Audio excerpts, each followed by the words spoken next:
सन्माननीय मुख्याध्यापक, गणित शिक्षक व वर्ग 10वी मध्ये शिकणाऱ्या प्रिय विद्यार्थी मित्रांनो, अंतर्गत मूल्यमापन वही वर्ग 10वा सादर करताना मला आज अतिशय आनंद होत आहे. मागील वर्षी आपण दिलेला प्रचंड प्रतिसाद हा खरोखरच माझ्यासाठी प्रेरणादायी होता आणि आपण ही अपडेटेड अंतर्गत मूल्यमापन वही सादर करीत आहोत. दिवाळीपूर्वी ही वही विद्यार्थ्यांच्या हातात पडली पाहिजे असा आग्रह होता आणि तो आग्रह आज पूर्णत्वास जात आहे. मित्रांनो, या वहीचे वैशिष्ट्य सांगायची झाली तर पहिलं वैशिष्ट्य सांगता येईल की विद्यार्थ्यासाठी ही वही सोपी व सुटसुटीत आहे. प्रत्येक विद्यार्थी ही वही सोडवू शकतो. शिक्षकासाठी म्हटलं तर तपासण्यास व रेकॉर्डसाठी सांभाळून ठेवण्यास सोयीस्कर आहे आणि म्हणून आपण या वहीची साईज सुद्धा लिमिटेड छोटीशी ठेवलेली आहे. रेकॉर्डला एक छोटासा गठ्ठा तयार केला की लॉकरमध्ये ठेवला की टेन्शन राहणार नाही. पालकाच्या दृष्टीने सुद्धा या वहीची किंमत आपण अतिशय माफक ठेवलेली आहे. मित्रांनो, बोर्डाच्या नियमानुसार या वहीमध्ये 5-5 ऍक्टिव्हिटीज आहेत. 5-5 ऍक्टिव्हिटीज आहेत. त्याचप्रमाणे मागील वर्षी प्रॅक्टिकलची संख्या 5-5 होती, पण ह्या वर्षी आपण ही वाढवून 7-7 केलेली आहे. मित्रांनो, आपण बोर्डाच्या नियमाप्रमाणे ही वही तयार केलेली आहे. आपल्याला सर्वांना माहितीच आहे की बोर्डाच्या परीक्षेमध्ये क्वेश्चन नंबर 2A व क्वेश्चन नंबर 3A हे ऍक्टिव्हिटीवर आधारित प्रश्न आहेत. कशावर आधारित प्रश्न आहेत? ऍक्टिव्हिटीवर. आणि म्हणून आपण सुद्धा तशीच रचना केली आहे. पहिली ऍक्टिव्हिटी आहे 3 मार्काची, दुसरी ऍक्टिव्हिटी आहे 2 मार्काची आणि सर्व प्रकरणांना समावेश याच्यामध्ये केला आहे. मित्रांनो, मी तिथं तुम्हाला एक आवर्जून गोष्ट सांगू इच्छितो की या ऍक्टिव्हिटीच्या प्रश्नामध्ये आपल्याला हा संपूर्ण प्रश्न या बाजूच्या पानावर लिहायचा आहे. संपूर्ण प्रश्न. बॉक्सेस नाही लिहिले तरी चालतील. बॉक्सेस लिहायचं काम नाही, पण हा संपूर्ण प्रश्न आपल्याला बॉक्सेस सहित लिहायचा आहे. आपण नुसते 6 बॉक्सेस काढले आणि उत्तरं लिहिली तर मार्क मिळत नाही. पूर्ण बॉक्सेस प्रश्न आपल्याला लिहिणं आवश्यक आहे. त्याचप्रमाणे क्वेश्चन नंबर 2A 2 मार्काचा प्रश्न आहे आणि हे पूर्ण जसेच्या तसं आपल्याला इकडं लिहिणं आवश्यक आहे. मित्रांनो, या प्रकारे तुम्हाला पूर्ण लिहावं लागेल. चला, एक प्रकारे 1 2 3 x y x, y आणि पूर्ण जसेच्या तसं तुम्हाला या बाजूच्या पानावर लिहायचं आहे. आणि आपल्या वहीचे वैशिष्ट्य आहे की कृती लिहिण्यासाठी, ऍक्टिव्हिटी लिहिण्यासाठी आपण ह्या बाजूला एक कोरं पान दिलेलं आहे आणि या कोऱ्या पानावर ही ऍक्टिव्हिटी पूर्ण लिहायची आहे. मित्रांनो, माझी तुम्हाला सूचना असेल की ह्या पानावर तुम्हाला वाटेल तितकं तुम्ही रफ वर्क करा आणि एक छानपैकी सुंदरसं इकडं पूर्णपणे लिहा.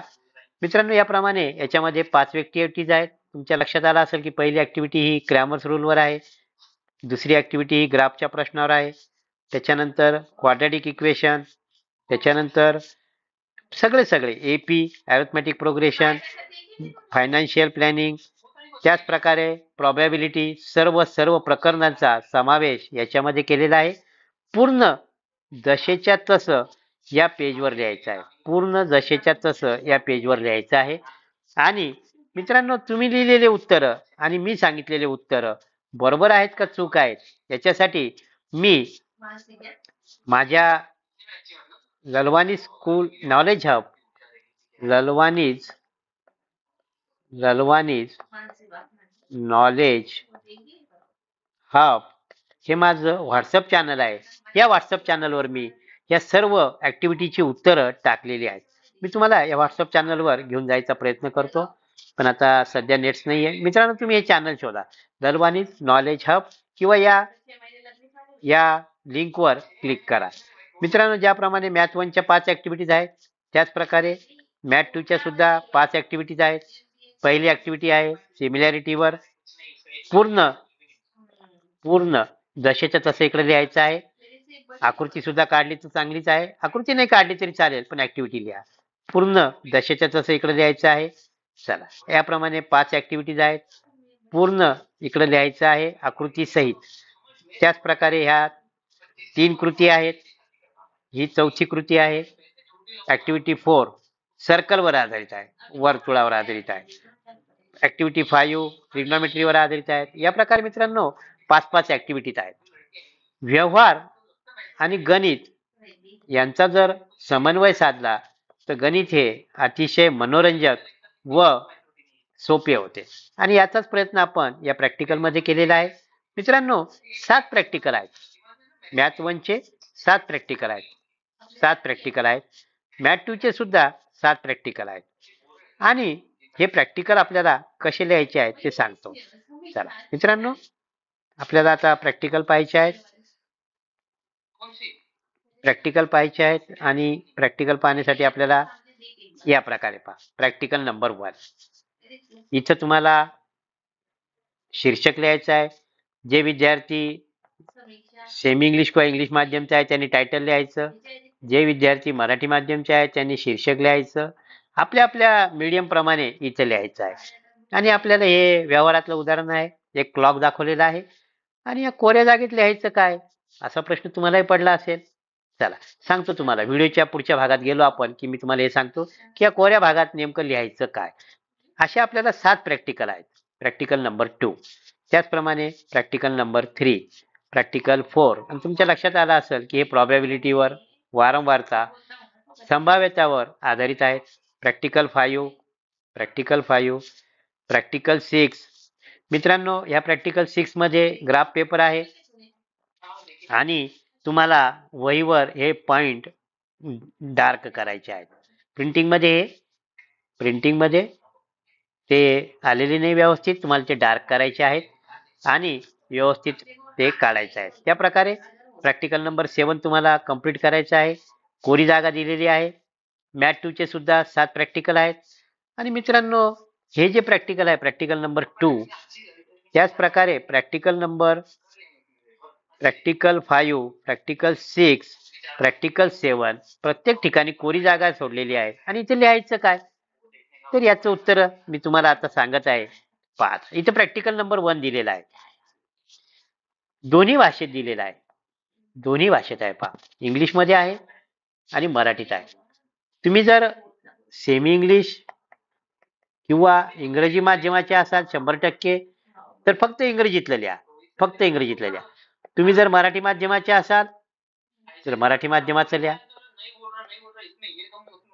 मराठी माध्यमाचं लिहा. दोन्ही लिहित बसू नका. मित्रांनो ज्या माध्यमामध्ये आपण शिकतो त्या माध्यमाचं लिहायचं आहे. इथं सुद्धा दोन्ही भाषेत दिलंय पहा, मराठी, इंग्रजी. तुम्ही सेमी इंग्रजी मध्ये शिकत असाल तर सेमी इंग्रजीचं लिहा. मराठीचं असेल तर मराठीचं लिहा. मित्रांनो महाराष्ट्रामध्ये ग्रामीण भागापर्यंत सुद्धा आता सर्व शाळा सेमी इंग्रजी झाल्या आहेत. सेमी इंग्रजी झाल्या आहेत. मराठी माध्यमातलं गणित याचं प्रमाण अतिशय कमी झालेलं आहे. आणि म्हणून ही वही मराठी माध्यम व सेमी इंग्रजी दोघांनाही कामाला यावी या दृष्टिकोनातून तयार केलेली आहे. हा झाला पहिला विषय. आणि दुसरा विषय की आपल्याला सेमी इंग्रजी जरी घेतलं तरी आपलं इंग्रजी इतकं काही पक्क नाही आणि परीक्षेमध्ये आपल्याला समजत नाही नेमकं काय करायचं. आणि म्हणून हे दोन्ही भाषेत दिलेलं आहे. इंग्रजीतलं पण वाचा, मराठीतलं पण वाचा, म्हणजे तुमचा कन्सेप्ट क्लिअर होईल. परीक्षेमध्ये तुम्हाला ते कामाला येईल. मित्रांनो या प्रकारे 7 प्रॅक्टिकल दिलेले आहेत. प्रत्येक प्रॅक्टिकल लिहायचं. पहा, आता हे प्रॅक्टिकल आहे. दोन्ही भाषेत आहे. दोन्ही भाषेत आहे. दोन्ही भाषेत आहे. आपण काय करायचं, मराठी माध्यमाचं असेल मराठी माध्यमाचं लिहा. इंग्रजी माध्यमाचं असेल फक्त इंग्रजी माध्यमाचं लिहा. दोन्ही भाषेत लिहू नका मित्रांनो. आले कागदावर हे पॉइंट पेन्सिलनं अतिशय व्यवस्थितपणे त्याला डार्क करायचे आहेत. प्रिंटिंग मध्ये ते थोडेसे डार्क झालेले नाही, आपण ते डार्क करायचे आहेत. चला मित्रांनो याप्रमाणे हे 6वं प्रॅक्टिकल झालं. हे 7वं प्रॅक्टिकल आहे. जसेच्या तसं पाहून लिहायचं आहे. इंग्लिश मिडियमच्या विद्यार्थ्यांनी टायटल लिहायचं, मराठी माध्यमाने शीर्षक लिहायचं. चला या प्रकारे मित्रांनो 5-5 ऍक्टिव्हिटीज आणि 7-7 हे दिलेले आहे. आणि या प्रॅक्टिकलचे उत्तर सुद्धा आपण इथं दिलेले आहेत. हे प्रॅक्टिकलचे उत्तर सुद्धा आपल्याला पाहायचे आहेत. चला मित्रांनो, या प्रकारे 7च्या 7 प्रॅक्टिकलचे आपण आन्सर शीट दिलेली आहे. मित्रांनो, वर्षाच्या शेवटी, आणि मी विशेष करून शिक्षकांना सांगू इच्छितो की वर्षाच्या शेवटी आपल्याला प्रॅक्टिकल एक्झाम घेण्यासाठी बोर्डाकडून उत्तरपत्रिका प्राप्त होत नाही, आन्सर शीट प्राप्त होत नाही. सायन्ससाठी आन्सर शीट प्राप्त होतात, पण आपल्याला प्राप्त होत नाही. आणि म्हणून आपण काय करायचं की ह्या आन्सर शीटचा वापर करायचा आहे. ही आन्सर शीट मॅथ 1 साठी आहे. मॅथ 1 चे 1, 2, 3, 4, 5, 6, 7 प्रॅक्टिकल आहेत. आणि हे 7 चिठ्ठ्या तयार करायच्या. विद्यार्थ्याला सांगायचं एक चिठ्ठी उचल, आणि त्याला जी चिठ्ठी निघेल त्या नंबरचं प्रॅक्टिकल त्याला करायला सांगायचं आहे. समजा विद्यार्थ्याला 3 नंबरची ही स्लिप भेटलेली आहे, तर या स्लिपवर 3 नंबर आहे, तर त्यानं 3 नंबरचं प्रॅक्टिकल लिहायचं. एखाद्या विद्यार्थ्याला 7 नंबरची स्लिप आली तर त्यानं 7 नंबरचं प्रॅक्टिकल लिहायचं. या प्रकारे आपण स्लिप तयार करायच्या आहेत आणि विद्यार्थ्यांकडून एक प्रॅक्टिकल लिहून घ्यायचं आहे. शिक्षकांसाठी मला एक सांगायचं वाटतं की जे विद्यार्थी प्रॅक्टिकल करण्यास असमर्थ आहे, दिव्यांग आहेत, त्यांच्यासाठीच फक्त MCQ टेस्ट आहे बोर्डाच्या नियमाप्रमाणे. बाकीच्यांसाठी MCQ टेस्ट नाही. आणि माझा असा अनुभव आहे की बरेच शिक्षक MCQ टेस्ट घेऊन प्रॅक्टिकलला बाजूला करतात, पण तसं नाहीये. सर्वांनी बोर्डाच्या सर्क्युलरचा पुन्हा एकदा अभ्यास करावा. त्याचप्रमाणे मॅथ 2 साठी सुद्धा 7 प्रॅक्टिकल आहेत. 7 स्लिप तयार करायच्या. 1, 2, 3, 4, 5, 6, 7. 7 स्लिप तयार करायच्या. 1, 2, 3, 4, 5, 6, 7. आणि विद्यार्थ्याला एक स्लिप घेण्यास सांगावी. विद्यार्थ्याला 4 नंबरची स्लिप आली तर त्याला 4 नंबरचं प्रॅक्टिकल लिहायला लावायचं आहे. इथं त्याची क्लास, तुकडी A, बोर्ड नंबर, प्रॅक्टिकलच्या परीक्षेपर्यंत बोर्ड नंबर प्राप्त होतो. इथं बोर्ड नंबर लिहायला लावा. बोर्ड नंबर जर नसेल तर त्याला त्याचा हजेरी क्रमांक लिहिला तरी चालेल. चला, या प्रकारे मित्रांनो, या प्रॅक्टिकल वहीमध्ये आपण सर्व प्रकारचं कव्हर करण्याचा प्रयत्न केलेला आहे. मित्रांनो, माफक किंमत, लिहिण्यास सोयीस्कर आणि रेकॉर्डसाठी सांभाळून सोयीस्कर, या प्रकारे या वहीची रचना आपण केलेली आहे. आपण ह्याही वर्षी मागच्या वर्षीप्रमाणे प्रतिसाद द्याल अशी अपेक्षा करतो. आणि मला तुम्ही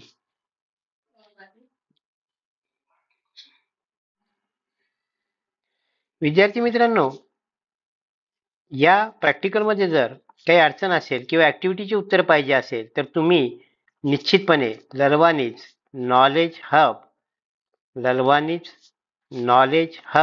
हे माझं व्हॉट्सअप चॅनल आहे, त्याला फॉलो करा. त्याचप्रमाणे माझं यूट्यूब चॅनल सुद्धा आहे, Lalwani's LALWANIS, Lalwani's school of mathematics.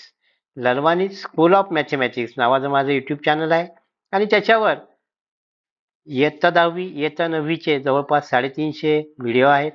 विद्यार्थ्यांनो, जशी जशी आवश्यकता वाटेल तसं त्याला सुद्धा तुम्ही पहा. मित्रांनो, वर्ग 10वीच्या अपार यशानंतर वर्ग 9वीची सुद्धा वही तयार करावी अशी सर्व स्तरातून मागणी होत होती. आणि मला सांगण्याचा आनंद होत आहे की आता आपलं 9वीचं पण काम अंतिम टप्प्यात आहे आणि पुढील महिन्यात वर्ग 9वी अंतर्गत मूल्यमापन वही आपण घेऊन येत आहोत. मित्रांनो, तुमच्या प्रतिसादाच्या प्रतीक्षेत मी आहे. आपण आपलं मत कॉमेंट बॉक्समध्ये अवश्य टाकावं, म्हणजे मला तुमच्या शंकांचं निरसन करता येईल. मित्रांनो, थँक्स फॉर वॉचिंग.